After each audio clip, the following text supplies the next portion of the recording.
You always pass failure on your way to success. This is a famous quote, and it rings true for 62-year-old Mungi Bawendi.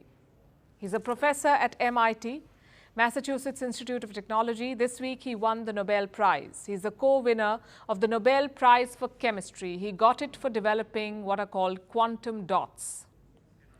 These are nanoparticles. They illuminate when exposed to light. Bawendi's work has made our television screens brighter. It has made the treatment of liver disease more effective. But that's not the story we are telling you tonight. Bawendi is a brilliant mind, no doubt, but he did not get here without his fair share of setbacks. Throughout school, he excelled in science. He aced exams without breaking a sweat. So he made it to the Harvard University. But what happened next was a rude awakening for him. He flunked his very first chemistry test. Nobel Prize winner in chemistry, he flunked his college chemistry test. He got an F, the lowest grade in his entire class. He was devastated. He says the experience nearly destroyed him. You see, this man loved chemistry. He thoroughly enjoyed it. But he says he never learned the art of preparing for an exam. When he failed, he worked on it and he bounced back, and now he's won the Nobel Prize in the very same subject. Bawendi says this experience taught him a lesson. It showed him the value of perseverance. His story is inspirational. It's a story for everyone, for all of us. After all, who doesn't fail?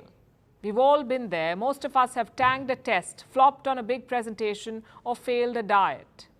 Reports say 92% of people do not achieve their goals. 80% people fail their New Year's resolution by February, and I'm not trying to depress you here. I'm merely saying that failure is a shared experience. It is pervasive. It even has its own dedicated day, by the way. The International Day of Failure is October the 13th, and its own museum. The Museum of Failure, it's in Sweden. Most of us would love to visit this museum, even get a good laugh out of it. Yet we try our best to avoid failure. We fear it. In fact, the fear of failure tops the list of phobias the world over. 31% people suffer from it, from the fear of failure. That's 1 in every 3 people. Do you know how many people fear the paranormal? 15%. So people would much rather get gobbled up by ghosts than take a maths test. And the fear of failure haunts all age groups. Research says many college students fear public speaking more than death. And for 90% CEOs, the fear of failure is their biggest concern. Failure haunts people across countries too. More than half of Australians fear failure.